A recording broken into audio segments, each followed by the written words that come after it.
yesterday I was really feeling that he has so much fun in that his energy is sort of like always out and like, well, what's the next game? What's the game? I want to play the game. And I love that that's his answer initially to his anxiety and the dread of having to be a king one day. Yeah. He's like, well, let's play a game, and that'll distract us from the shit we have to deal with.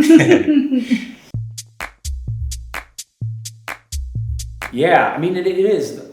People love Falstaff because of that joy that you mentioned. Like, he is a schemer, he is lazy, he is dishonest, he is all of these things, but he is also a lot of fun. And he is, an engine of joy. And when he's at the bar, everybody wants to be at the bar. I think the way that I work, I usually don't know. And I keep having this image like I'm in a desert and there's all these little rocks and I just have to turn over all these little rocks.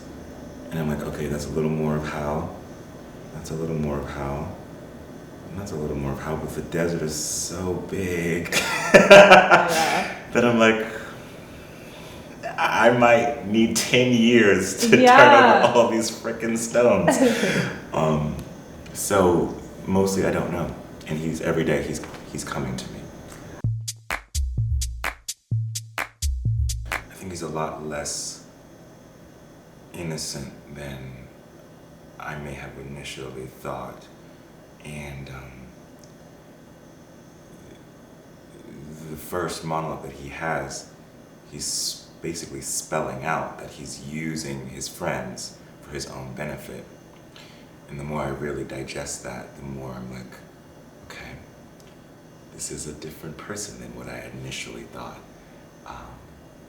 And trying to trust that and lean into that is an education in itself.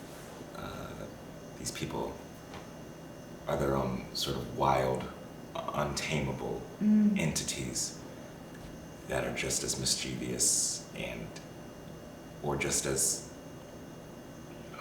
innocent or not as anyone else.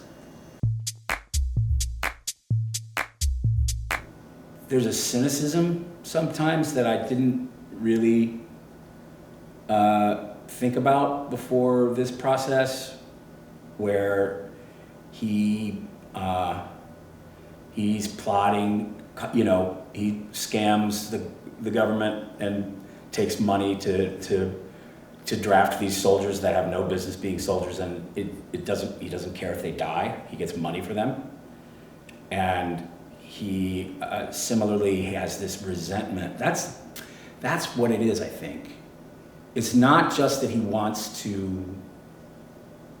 he's not just socially climbing and he wants more, but the jealousy that he has of Master Shallow, where he's, now this Vice's dagger has become a squire, now has he land and beefs, and like it rankles him that like I was at the bar with this guy. This guy sucks. He's nothing, and like where's mine? And so that was a kind of a discovery for me, because you don't like to think of him as being resentful or angry, but he is. That's why the part is so good, so complicated. I think I like the story that a kid really does think they're in control, and people with that much power usually actually are. And then as the story goes on, he realizes how much is completely outside of his control, how much he can't plan. And at the very end, I'm coming to the understanding that no matter who you are, you have no control over death. He loses his father at the end. Doesn't matter who bows down to you, you can't control that. and he has to become king, which is a real circumstance that I don't think is very good. I don't think it's good to become a king, and he has no control over that either. So he has a plan at the beginning, and then even though he does become king, like he knows he is, I think it's completely different than what he imagined. I don't even think as a kid he really fully processed that to become king he'd have to lose his father. I don't think that was a part of the plan. I think it actually was a part of the plan to become king to show his father, but he can't have both. It's that last scene is one of the best scenes in all of theater, like that speech, and I know thee not, old man, and like it's. I mean, we had a student audience yesterday, and they gasped when he said that to me. They did. They you know, like they couldn't believe it, and that's what incredible power at the end of 3.5 hours that these kids are invested in these men's relationship, and they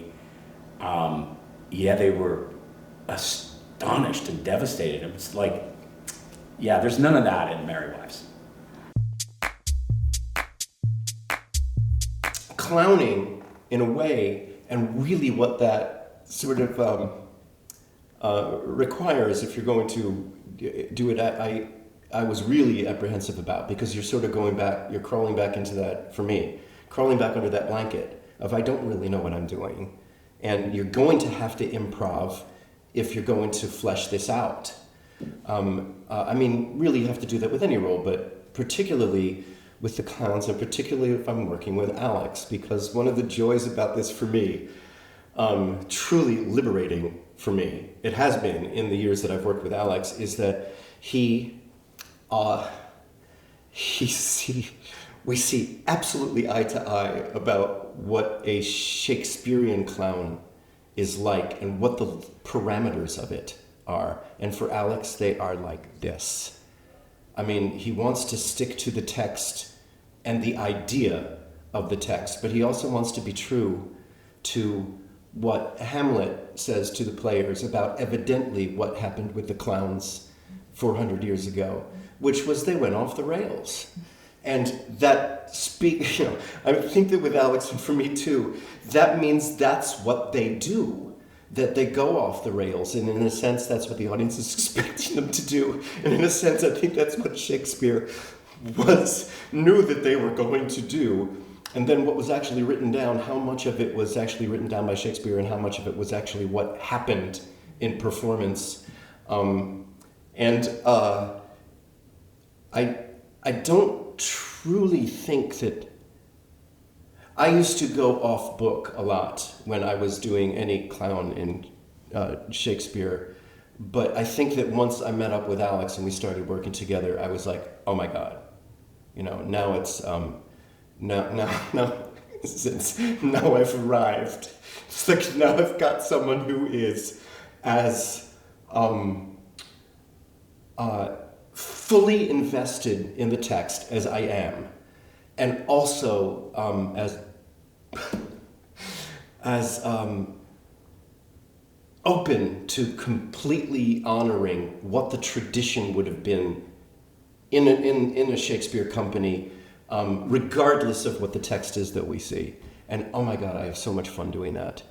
And as the porter, you were here to see the porter, yeah? I was not. Okay, I'll give you our copy. Please. Of what our text ended up being, right next to the Shakespeare text that we have from whatever it is, the folio or the quartos or whatever, and honoring absolutely what happens in that text, but perhaps going off the rails, but in a sense, putting it more in the vernacular of an audience in 2026. Once a clown appears, we're always doing direct address in Shakespeare, but once a clown makes an entrance, there is a clown's awareness of the audience is on a whole different level. and there's a certain just absolute joy in that. And it's one of the things I just never get enough of. I just truly, absolutely just never get enough of that I can make an entrance and the first thing I do, it can be to just like take everybody in, I really love that.